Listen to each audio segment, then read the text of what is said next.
immediately propels you to a duty-bound destiny in the public eye. Well, I'm better than William, so it's fine. Yeah, stab You've that. been helping him with the exam? Yeah, an awful lot. He needs a lot of help. From the hospital steps cameo, May we see your son, Your Royal Highness? Royal children have always been exposed to prying cameras, whether it's paparazzi or whether it's staff cameramen belonging to newspapers. That's par for the course. to your first day at school, If you're a child in the royal family and you're hoping to grow up and go to an ordinary school, you can forget it. everything is under constant scrutiny.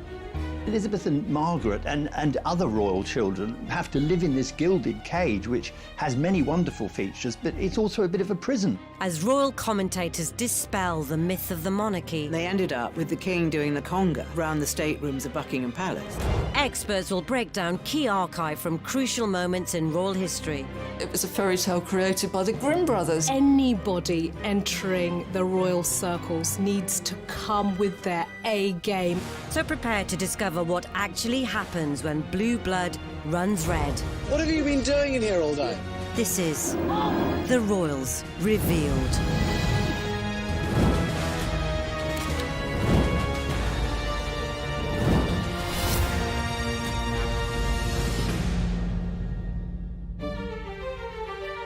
In this episode, we'll reveal how royal home learning is hardcore.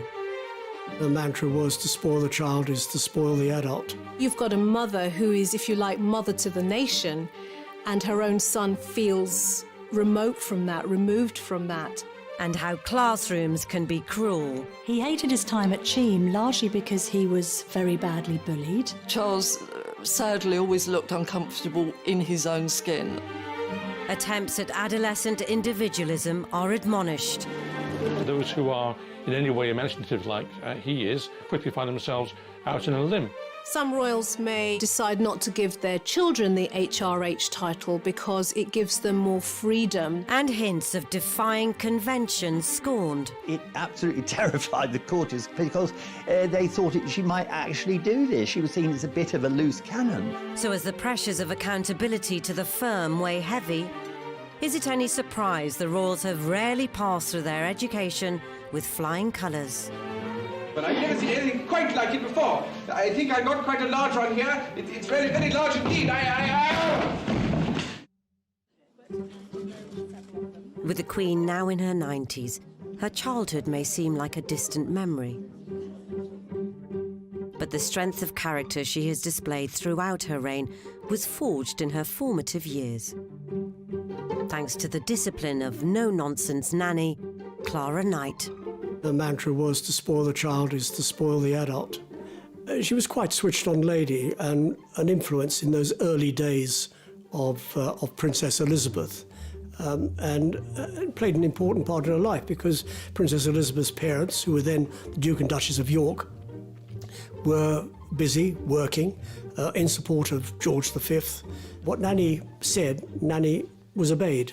There was a sort of tradition then among the royals and the English aristocracy to be, it sounds absolutely bizarre now given, current attitudes, but there was a tradition of being emotionally cold with your children. That was seen as a good thing.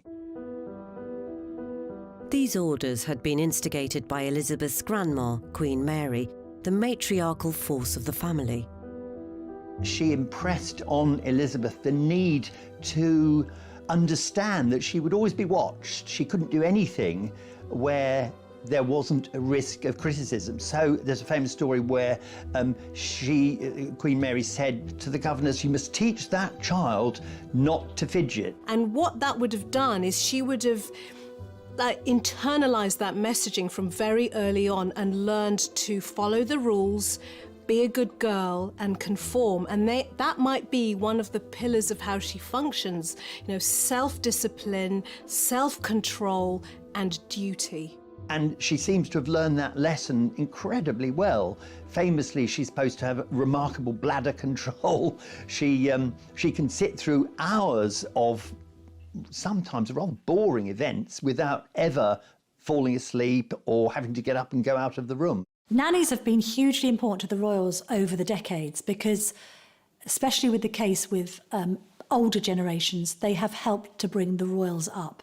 Royals used to be brought up on the nursery floor, and that meant that they didn't really see their parents until the evening. So the nanny isn't only there to educate, but also to feed, to comfort, to reassure, to help build confidence. So they're hugely instrumental figures. Elizabeth and Margaret and other royal children, right up probably to the 1960s, had this emotionally, what's a good word for it, detached from their parents' kind of childhood, combined with the huge pressure of being royals, of having at some stage to take over royal duties either as the monarch or as, you know, if you were the second son, as the spare, and the other children of the monarch who have to live in this gilded cage, which has many wonderful features, but it's also a bit of a prison.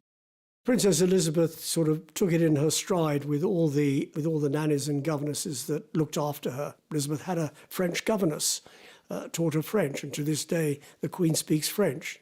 Goes down extremely well. So all these people who played a key role in her early days would look down from the heavens and say, gosh, we did a good job, didn't we? Despite the strict shackles, Elizabeth did at least enjoy some pursuits 1930s kids could relate to. But as her uncle looked set to abdicate the throne, it would change her life forever. The Duke of York is next in line for the British throne, and next to him in succession is his eldest daughter, the Princess Elizabeth, shown here with her father and mother. It wasn't inevitable that she was going to become queen by any means, because no one knew at the time what was going to happen to Edward VIII. But it was always on the back of people's minds that should Edward VIII not marry or not have children, that Elizabeth was next in line. So as George VI took the throne, it was time to start shaping up for her future. She was allowed, and against all protocol, her father allowed her to look through the red boxes, you know, the documents from government that she had to look through and sign, or he had to look through and sign. She was getting more constitutional history lessons than Princess Margaret, which was something that caused discomfort between the two sisters. And so it was always the case that George VI and the Queen Mother had to prepare Elizabeth for the throne. But outside the palace walls, there was much more Elizabeth had to learn. And her next move would be totally unexpected.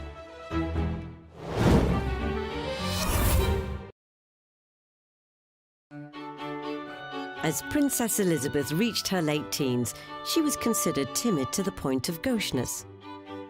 And now, as the heir to the throne and with the country at war, it was imperative to try and change that.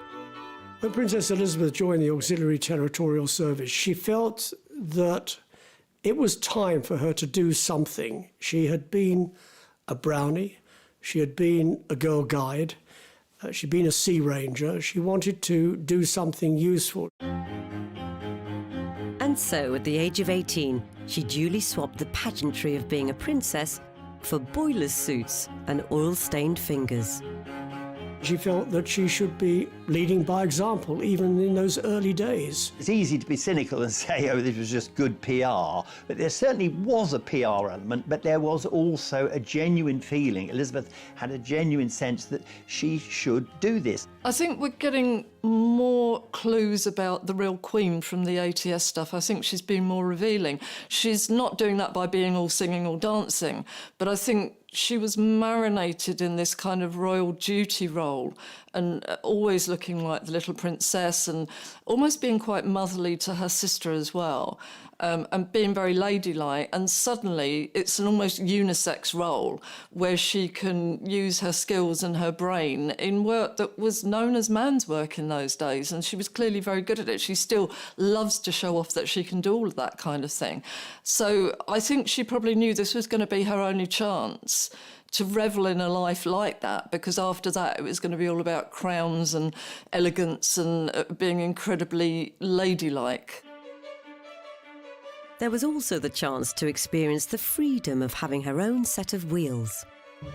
She suddenly was out in the wider world. She wasn't living any longer in a palace surrounded by servants. I mean, she certainly went back to that, but it would have given her a glimpse of the wider world, and it would have given her practical skills. Though she was careering around in trucks in her teens, the Queen has never had to take a driving test.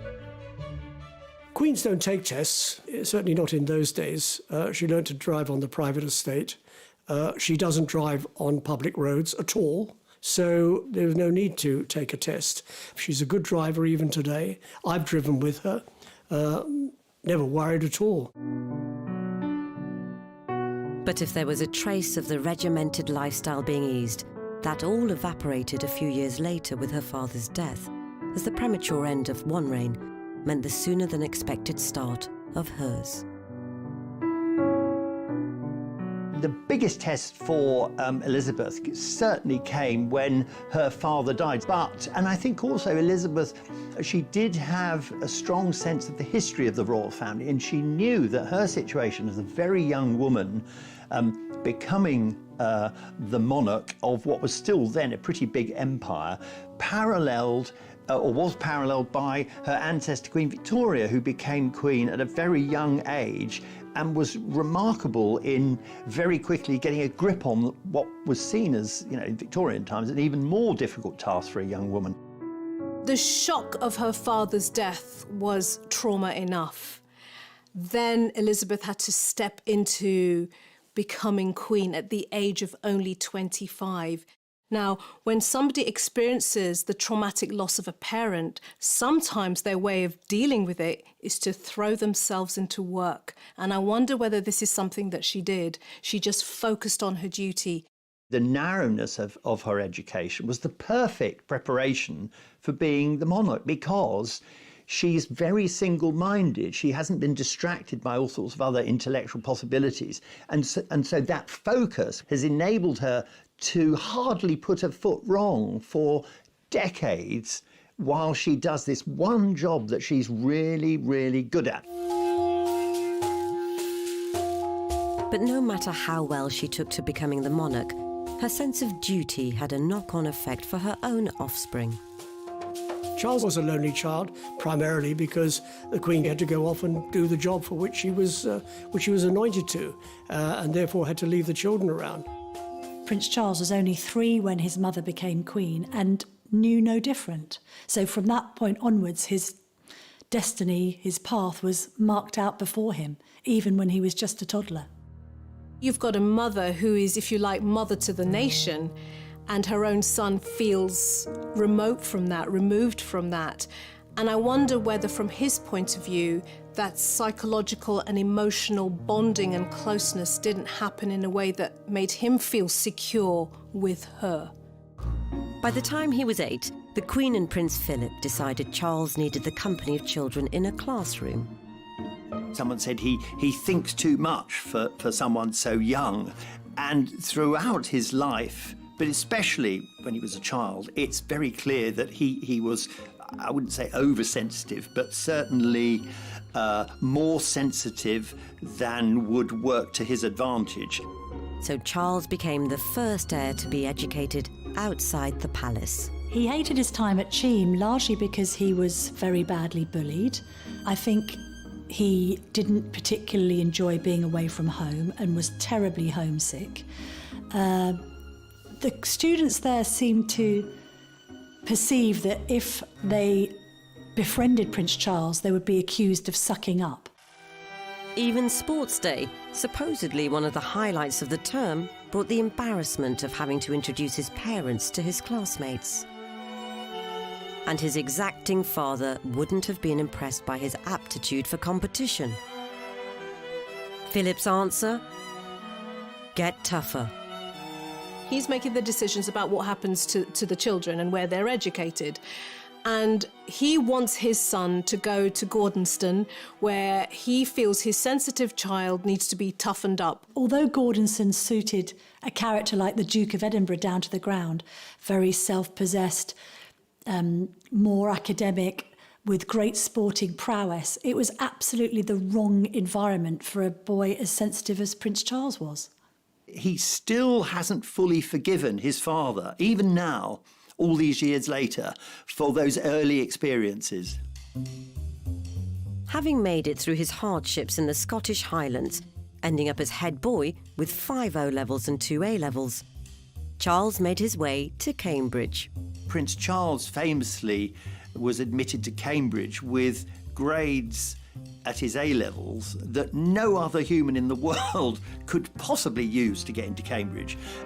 So in a way that epitomises the difficulty of being a royal, that you don't have to try. I mean, you can be very average intellectually or not bother at all at school, because the end result will always be the same. You're going to be in the royal family, you're going to be opening hospitals, shaking hands, and in a way that's both the blessing and the curse of being in the royal family.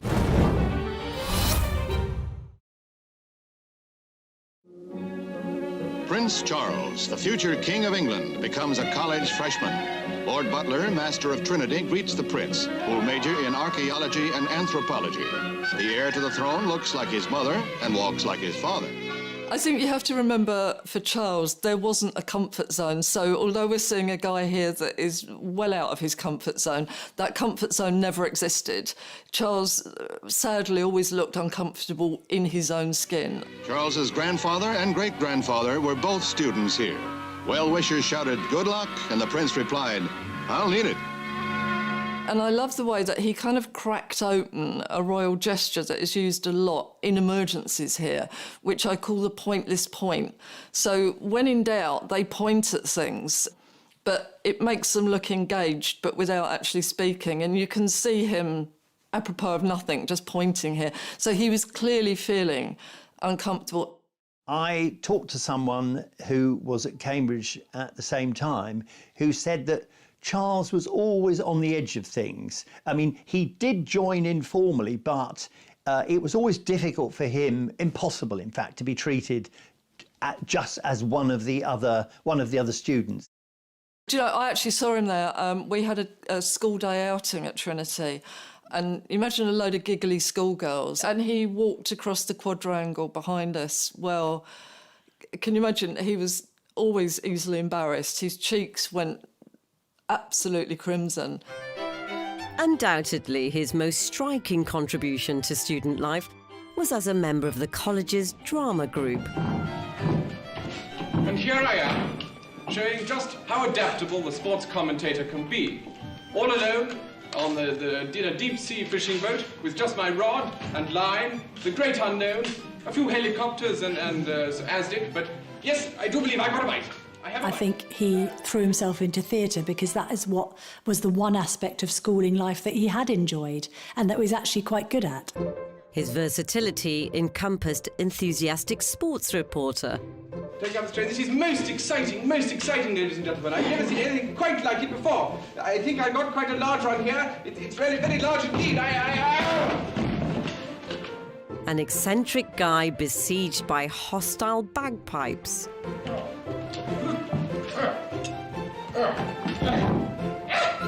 And he also enjoyed, when acting, playing the fool. He enjoyed a bit of comedy. He's actually quite a funny man, and he enjoys a good laugh. His showstopper was this flustered forecaster. There is a manic depression over Ireland with associated troughs of hey presto.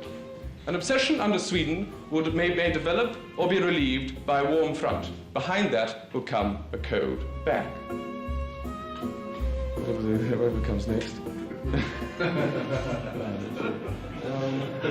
Doesn't happen in the BBC, does it? When he does dry, he just stands there. Temperatures will be slightly reduced and bargains may be had in all departments.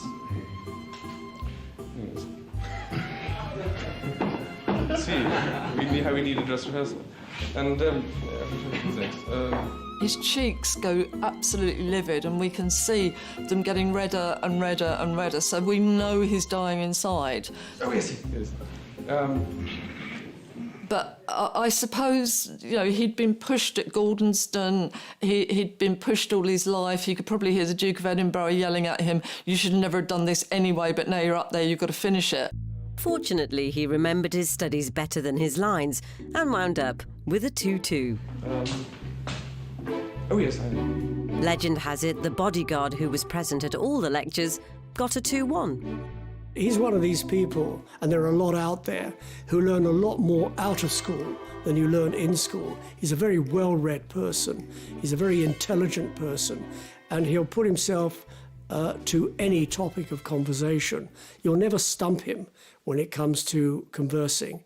You can come up with some esoteric subject and he'll be able to talk about it. So he's a very well-read and learned person and an interesting person as well. But if you compare today to what he was like at school, two completely different people.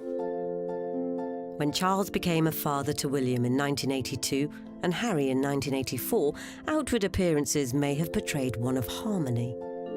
His parents' main concern is to give their new baby as normal an upbringing as possible. Prince Charles is even said to have changed Prince William's nappy. But inside the family, there were several conflicts brewing. So although the new prince will share Prince William's nanny, Barbara Barnes, who's always there when Mummy and Daddy aren't, his parents will try and be with him as much as they can. Diana had a strained relationship with Barbara Barnes, who was William and Harry's first nanny. I think she got quite jealous of Barbara because she had grown so close to the princes. And being a maternal figure and somebody who wanted to be hands-on, I think Diana didn't want to be pushed out. Diana didn't want William and Harry to be brought up on the nursery floor. She loved to look after people, so she was a great nurturer. Got to remember that before Diana married, she was an assistant at Little England Kindergarten. She had an affinity with children. She adored children. If she could have had an army of children if she tried hard enough. We have all seen those pictures with her outstretched arms, hugging William and Harry. She ripped up that royal handbook. Why? She's a product of different times. You know, perhaps a lot more psychologically aware about what her needs were. She knew what she wanted in her life. She wanted to be hugged. She wanted to be loved. Royal staff witnessed this contrast to previous generations firsthand. When I was working at the palace, William and Harry were just like normal children. They knew that their mother was special. They knew that their father was special. Their grandmother was the Queen, but it didn't go to them. They just behaved like normal children. William was slightly more reticent than Harry. Harry has always been a bit gung-ho. But they were normal kids. They enjoyed doing what normal kids do. And also, famously, she insisted, to the horror of some of the courtiers, she insisted on taking them to McDonald's. Diana gave them the high street. She gave them the movie house, the hamburger joint, the departmental store, the supermarket. Diana may have been fighting a losing battle to try and give her kids a normal upbringing. Why? Because they are privileged, they are royal, they're already in, if you like, that gilded fishbowl. That's where they are. But I think her attempts to do so may have given them some more balance. You know, showing regular people, taking them to charities, you know, seeing real poverty may have also been messages that they internalise so that they have a much more balanced outlook rather than just one worldview, which was narrow and privileged and remote. So, how would William and Harry go on to fare when they'd had to fend for themselves in the big wide world and media spotlight glare?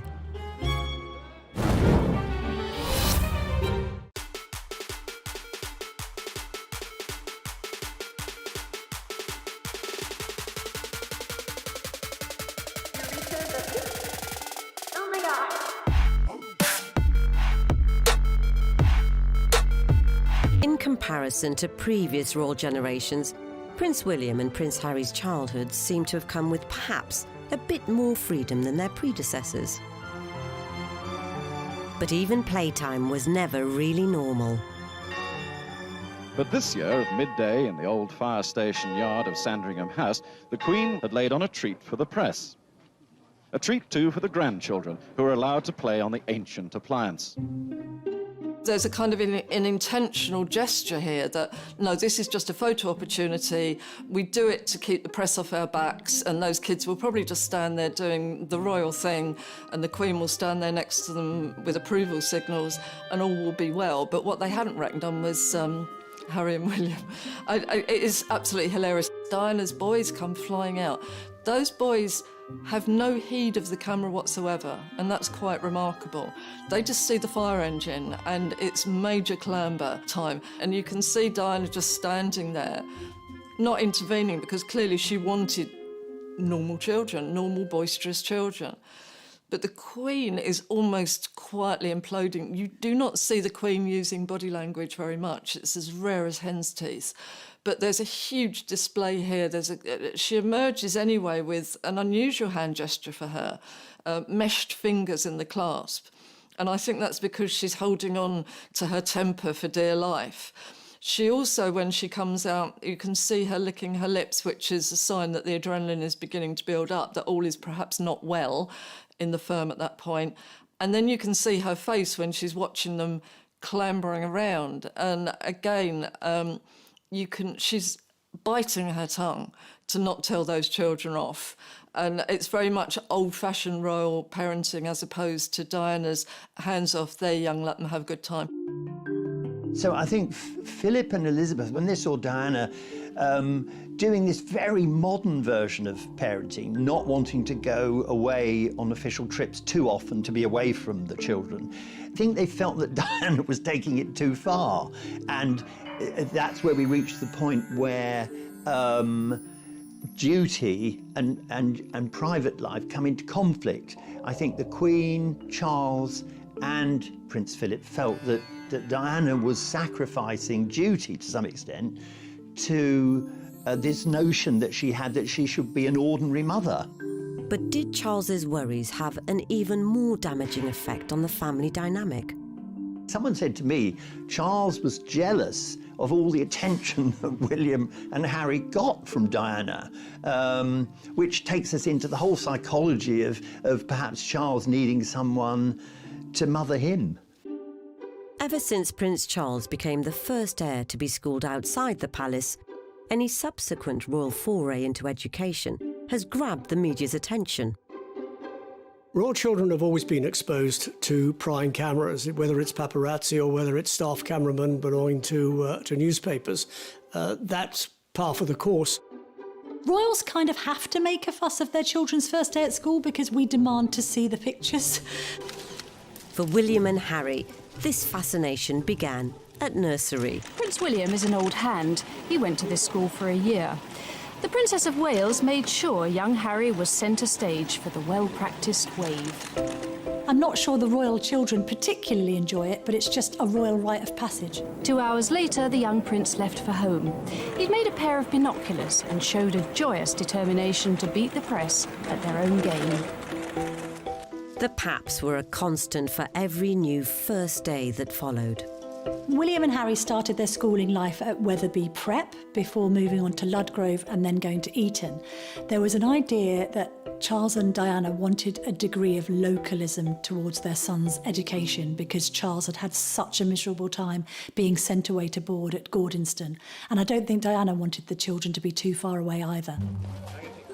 Apparently, to tease these old Etonian advisors, she said, oh, I really think we should look at sending William and Harry to Holland Park Comprehensive. It's a big state school just around the corner, around the back of Kensington Palace. And of course, she didn't mean this, you know, but it absolutely terrified the courtiers because they thought she might actually do this. She was seen as a bit of a loose cannon. Royal favourite Eton played host to both boys' secondary education.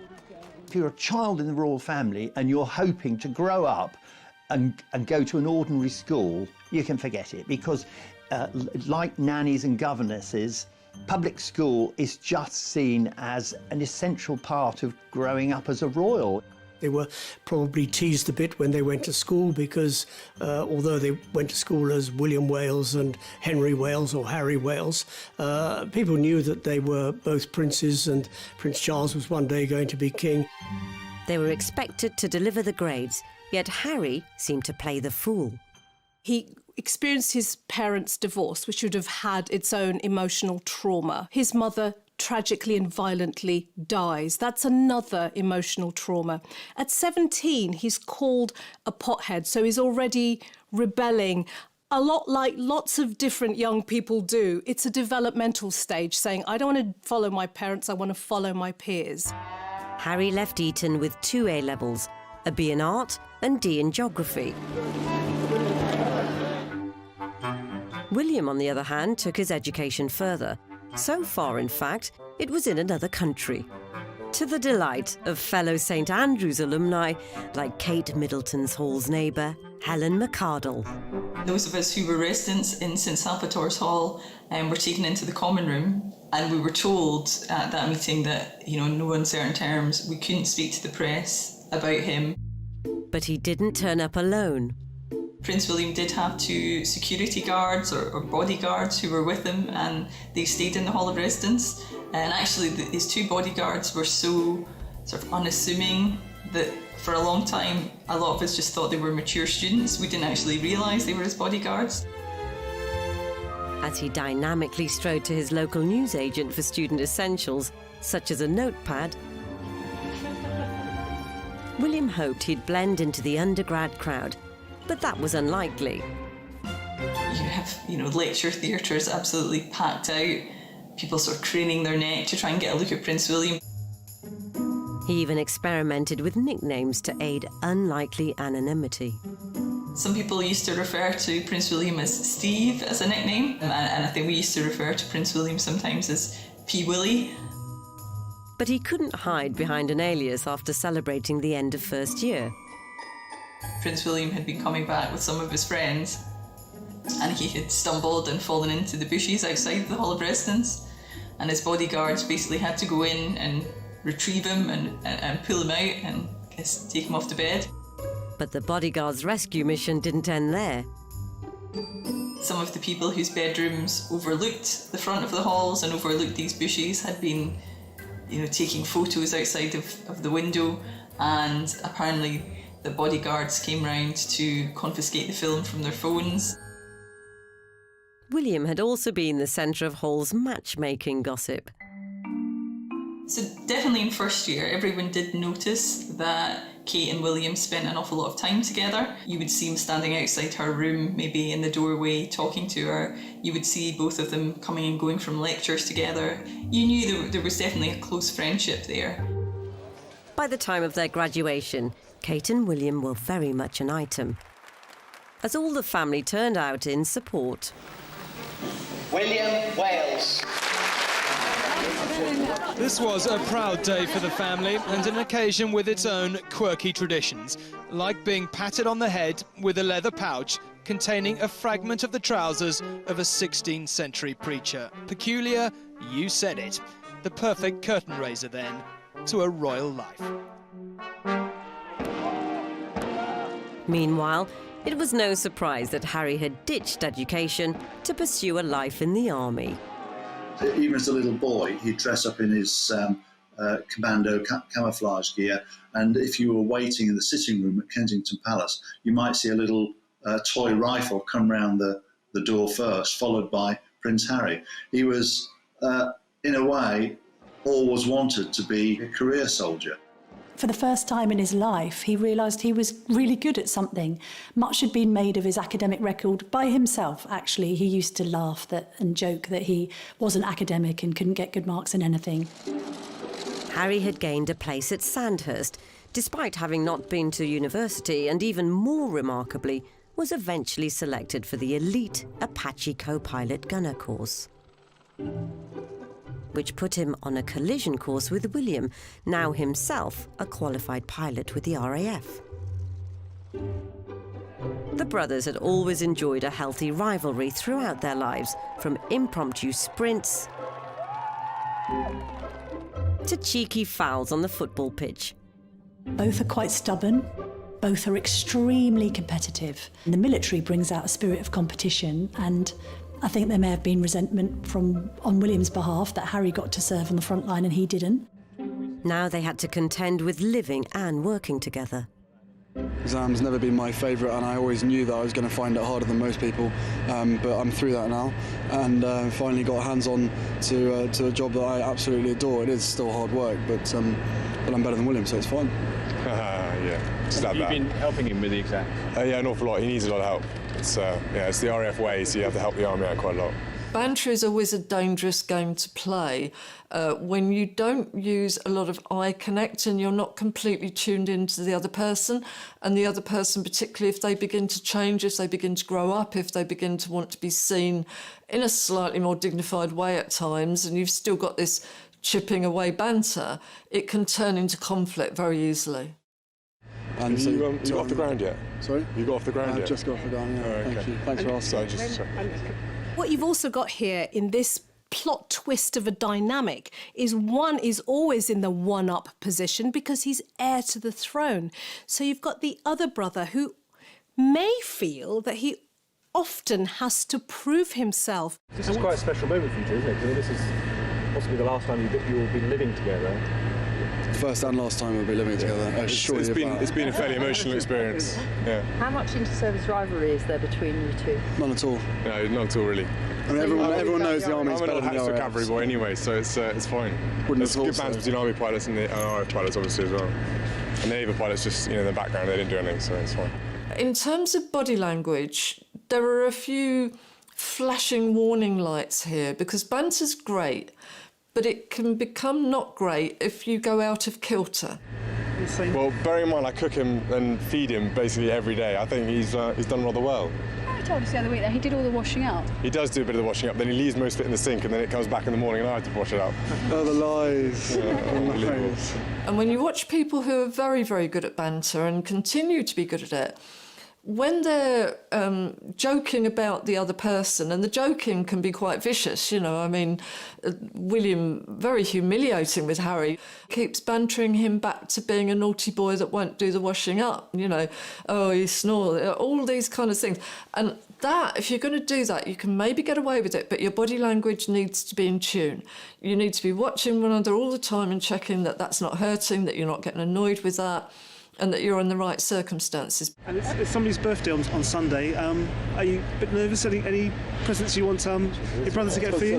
Basically, he's probably only literally just realised that you said that now, and hasn't got me a present, but I wouldn't expect anything else anyway. I'll be lucky to get a card. It's not obvious that he's growing old, is it?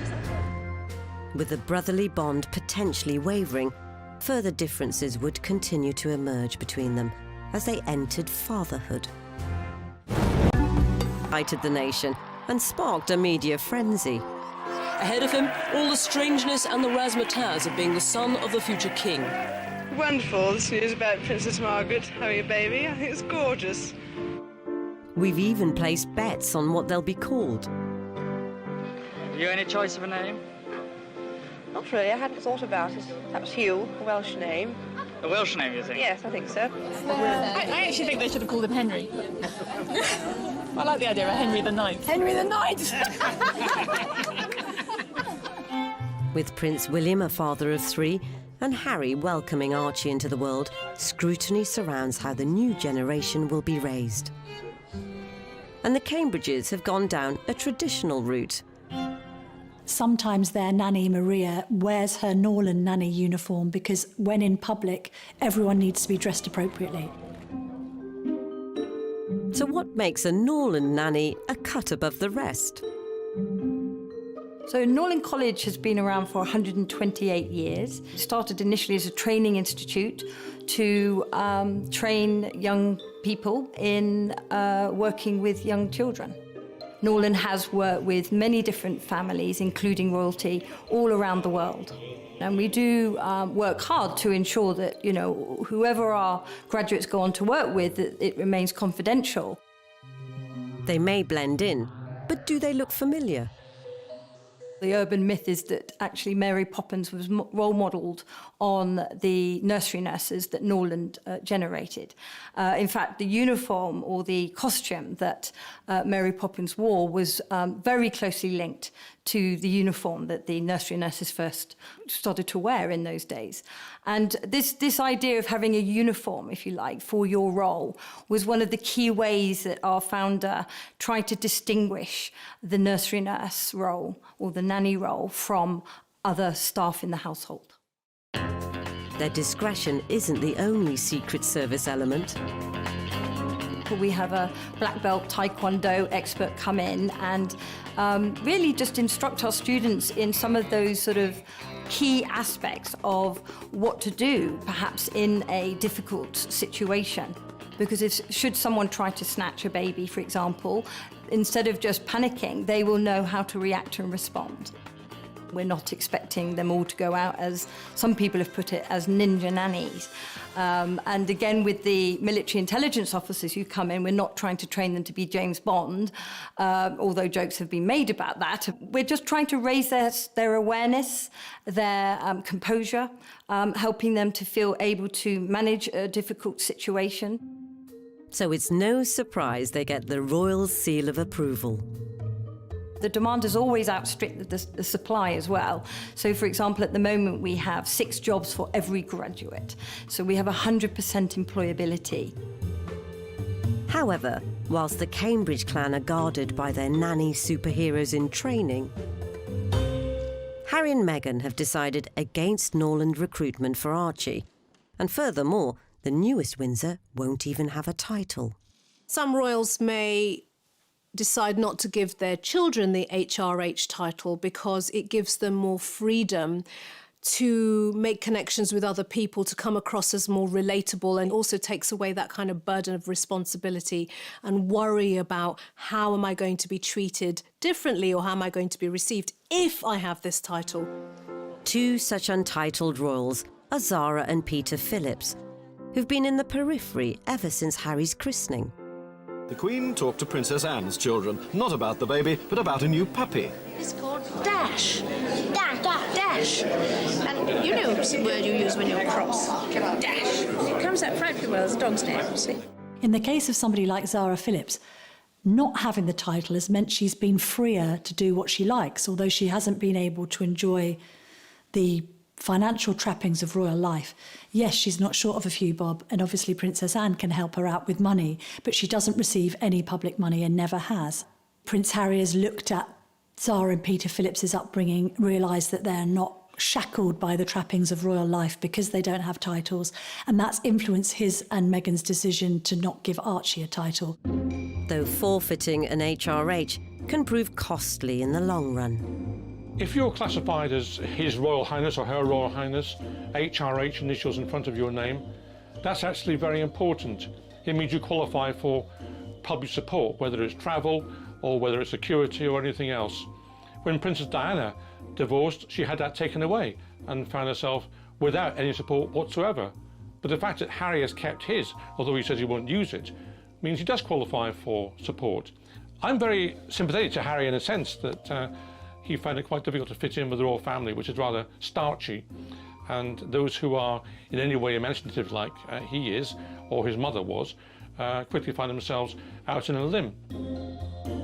So whilst Harry has shunned protocol, is there a chance even the future king and his wife might mix things up a bit? I think there is going to have to be a discussion when it comes to Prince George's schooling, because royal parents are informed by their own experience. William really enjoyed Eton, so no doubt wants the same for his own sons. Equally, I think Kate enjoyed the co-ed environment at Marlborough College. Bearing in mind Marlborough has been the subject of royal visits down the generations, it's a world away from a state comprehensive. Schools love the idea of having a royal there, and they probably all vie for the idea of trying to coax a royal into their establishment. But at the end of the day, it's the parents who decide. And the parents decide off the back of whether the child likes it or not. So it's not a done deal.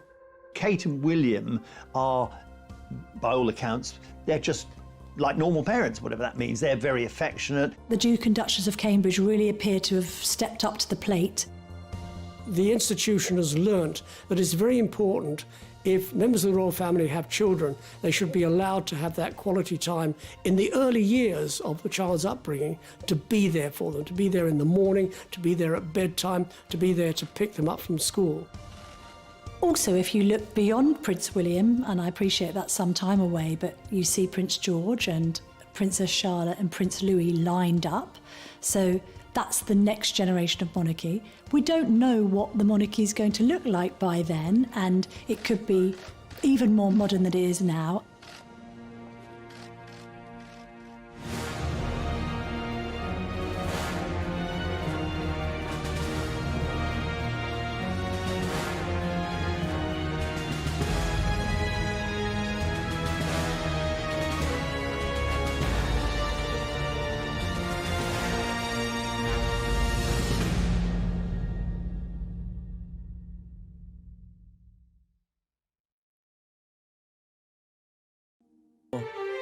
The mantra was to spoil the child is to spoil the adult. You've got a mother who is, if you like, mother to the nation, and her own son feels remote from that, removed from that. And how classrooms can be cruel. He hated his time at Cheam largely because he was very badly bullied. Charles sadly always looked uncomfortable in his own skin. Attempts at adolescent individualism are admonished. Those who are in any way imaginative like he is quickly find themselves out on a limb. Some royals may decide not to give their children the HRH title because it gives them more freedom. And hints of defying convention scorned. It absolutely terrified the courtiers because they thought she might actually do this. She was seen as a bit of a loose cannon. So as the pressures of accountability to the firm weigh heavy, is it any surprise the royals have rarely passed through their education with flying colours? But I've never seen anything quite like it before. I think I got quite a large one here. It's very, very large indeed. With the Queen now in her 90s, her childhood may seem like a distant memory.